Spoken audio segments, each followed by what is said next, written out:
Okay, so there's three major interesting things that really happen in this chapter. First, the cover page, where we actually find out about how the Germa 66 or Germa Double Six escaped Whole Cake Island. So we already knew Gangbage made it out alright. We know Jimbei made it out alright. I have to assume that the Germa made it out okay, which really does no favors to the forces of Whole Cake Island, because, like, they killed none of their enemies who came at them. Then again, none of their enemies killed them, despite the fact that they basically had an all-out assault, so that should also say something. But hey, Germa Double Six cover story. I'm down for that. I am definitely down for that. Especially since the second point is, yes, Sanji did, in fact, completely defeat Queen with that last attack. Makes sense, because Sanji really was going all out on Queen. But I gotta say, like, Queen's final attacks and abilities and all that, just being him reusing all of the attacks and abilities of the Germa siblings, that's kind of weak sauce to me, just a little bit. It's just like, you're not really proving anything. It's just like, oh, I put all the powers just in one person.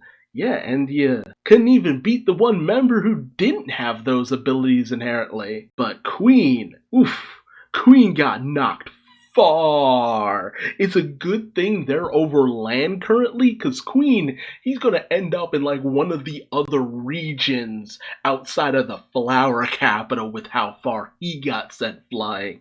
We're talking some Wile E. Coyote shit. Also, we have this adorable moment where Some, having basically was caught in the middle of the whole attack fest of Sanji versus Queen, and not realizing that she was about to get her shit decked in for a second time by Queen. She's really intimidated by the situation, right up until Sanji brings out Some's little mouse friend Chuji, who he, hid out of harm's way because he saw Queen, stomping in. And Some's really grateful. And I think this is like one of the few moments where Sanji's not being perverted towards a girl, because, A, he didn't hit her. He did not. I did not hit her. I did not. So, he's acquitted of any charges of assault. My boy is out. My boy is a free man. But also, Chuji reminded him of the pet rat he had and he would feed food to back when he was a little kid, which I thought that was a very sweet thing. It's just like, Queen, who was representative of all the evils of Germa, and then you have this little mouse that is representative of the very first person he ever actually really fed his food back in the day. But Sanji, oof, he passes out. He's done. The dude is just completely out. And Some is, asking anyone who's around for help and to grab a medical kit for Sanji. Meanwhile, Zoro is continuing his barrage of attacks on King. And it finally happens. Zoro manages to cut King's mask completely off. And Zoro also figures out that the flames on King's back go out when he's moving at high speed. But it's only when he has those flames on his back that he's able to absorb damage so easily. We also get the one other thing that really was really important to me, and that's the fact that up until now, we have notably not had any solidly dark-skinned characters in One Piece. If you look at things from the perspective of the manga, usually Oda has had this tendency of keeping a lot of characters with the same lighter skin tone. That's why when you had Robin, her skin tone actually shifted during the course of Luffy being separated at Sabaody. Over time, her skin tone got like lighter and lighter and lighter and lighter, despite the fact that she had like this olive skin tone. And I always wondered, why did Oda choose to have that happen? Because that had to be an active choice to lighten someone's skin tone. And in the anime, everybody has slightly different complexions here and there, but very few characters are really dark.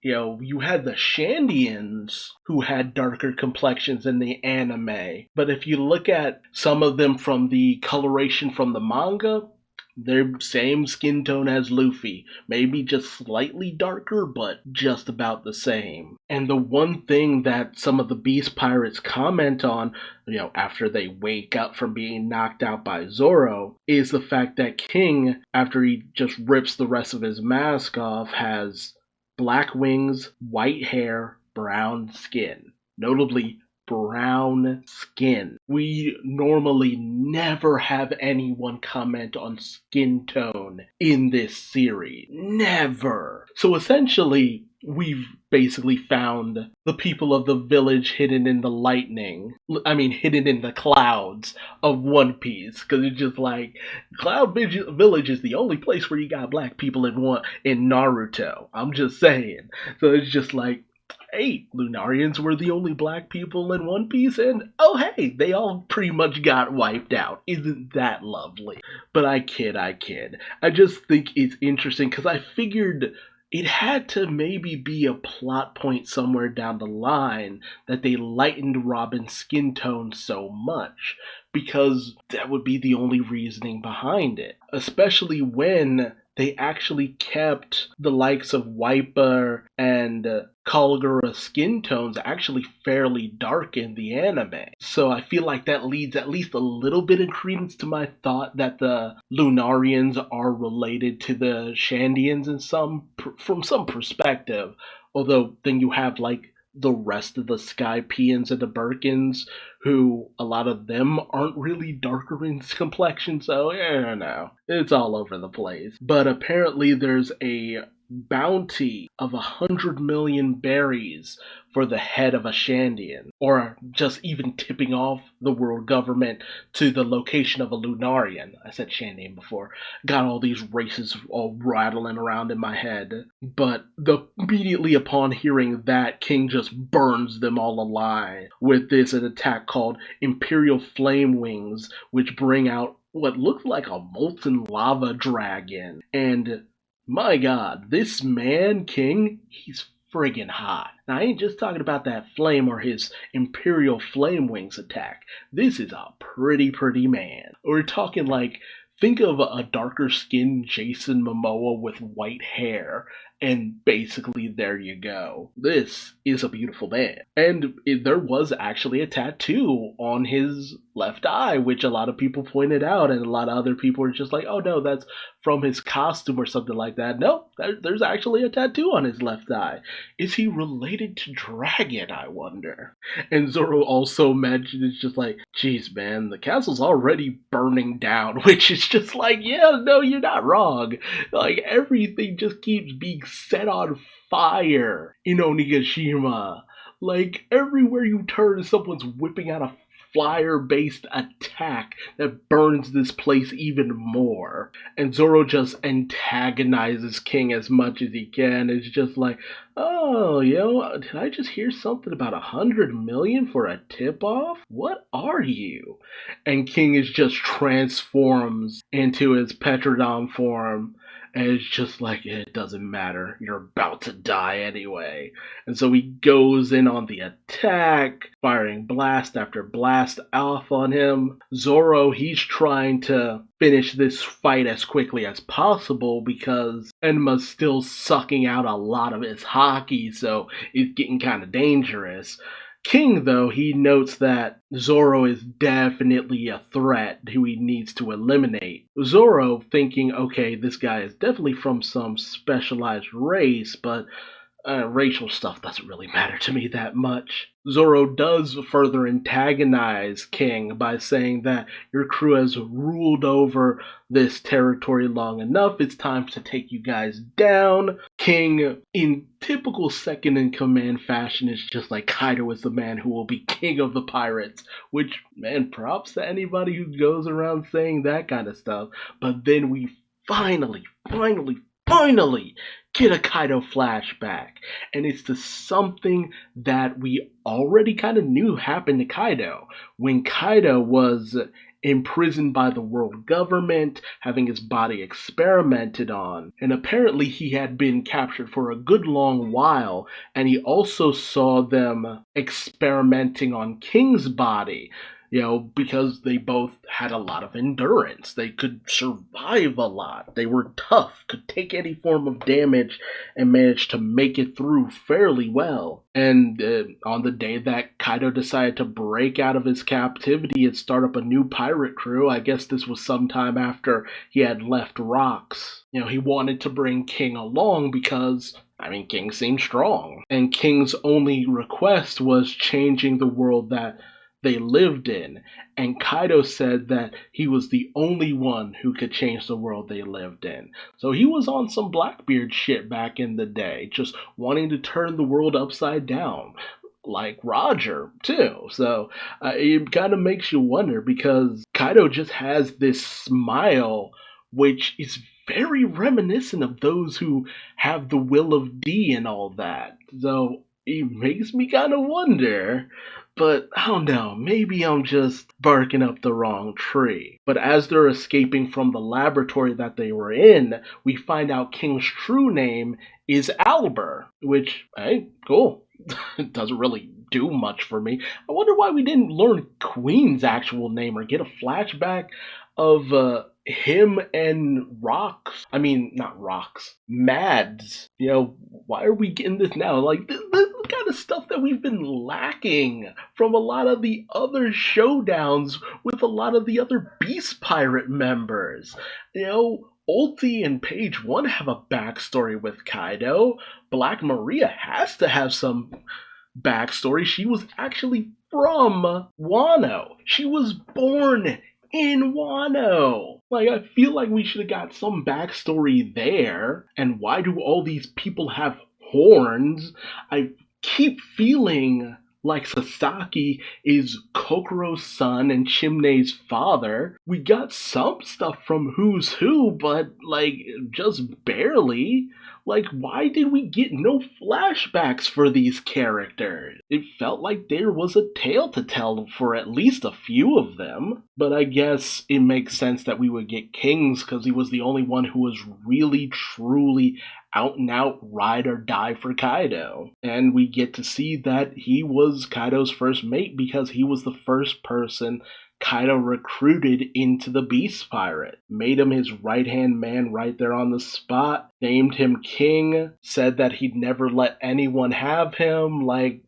It made a lot of sense why they were just so connected for the most part. But Zoro has figured out the pattern for King, that flames are on, don't attack, he'll be too tough, flames are off, go in for the strike. So when King brings out Imperial Flaming Wings once again, he and Zoro actually managed to clash for a little bit. King tries to go in with his mechanism sword that catches swords in these little grooves so that King can rip them out of their hand. Zoro manages to blast them King away from him with his Conqueror's Haki, which I thought was pretty cool. It looks very much like it was his Conqueror's Haki. You see the energy emanating from their strike, and I don't know, I think King also has Conqueror's Haki because of the way they just blast away from each other. But as King goes in for a fast strike, Zoro sees his opportunity and uses Bird Dance in order to cut him with a Haki-infused slice. And King realizes, you figured out the rules of my body. And we see the slice actually sticks with King this time around. And Zoro calls King out. It's just like, you're getting scared of what I can do now, can't you? But King gets some distance from Zoro as he says that Zoro's biologically incapable of defeating him, and Zoro's just like, I hate weak excuses like that. And so from a distance, King sends out an extra large Imperial Flaming Wings, a massive lava dragon attack. And Zoro brings out a new technique called King of Hell, 3-Sword Serpent, 103 Miracles, Dragon's Damnation, cuts straight through the magma dragon, goes zooming. I don't know what he's propelled by, if it's just like the force of his strike or what, but goes just zooming straight towards King, delivering a massive attack to the dude, and we see one of King's wings get clipped in the process. So, going off of what we saw with Queen last chapter, King's done. King's probably done, which I'm amazed that we saw a conclusion to the fight with Sanji and Zoro before we saw the end of friggin' Fukurokuju. But I guess it'll probably go something like this. We'll see, because, it's how the totem pole kind of went.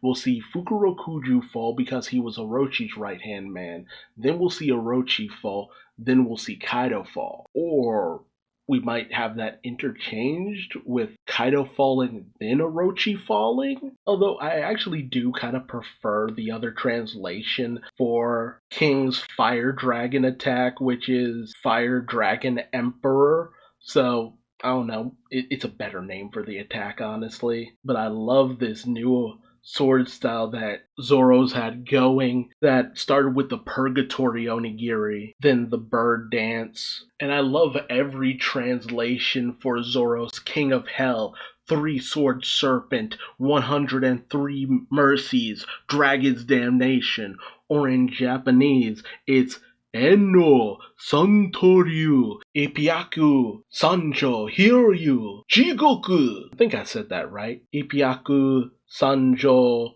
Hiryu, Jigoku. Or the literal translation, which is King of Hell, 3-Sword Dragon, 103 Emotions, Flying Dragon Samurai Extreme. Which is just such an edgy name for an attack. I think it's funny too because Zoro's technique was one where it was based off of the King of Hell, and Sanji's is one based off of an Ifrit, which is like a demon god. So they both ascended to becoming demons in order to help Luffy out, which, they already did with Ashura and Diable. They've always done that, but they descend further into hell in order to assist their captain. Good stuff. Action-packed chapter. Can't wait to see this animated. It's going to be fantastic. I can't wait. Tell me your thoughts in the comment section below. Did you like this chapter? Did you not? Tell me why. What was your favorite moment, least favorite moment, all that good stuff. And how do you feel about this being the end of both King and Queen? And what do you think will happen next? Let me know your thoughts in the comment section below. If you like this video, do all the YouTube stuff, or don't. I ain't your daddy, but I still love you like one. And until next time, you'll always be the king of my heart, no matter what you may be.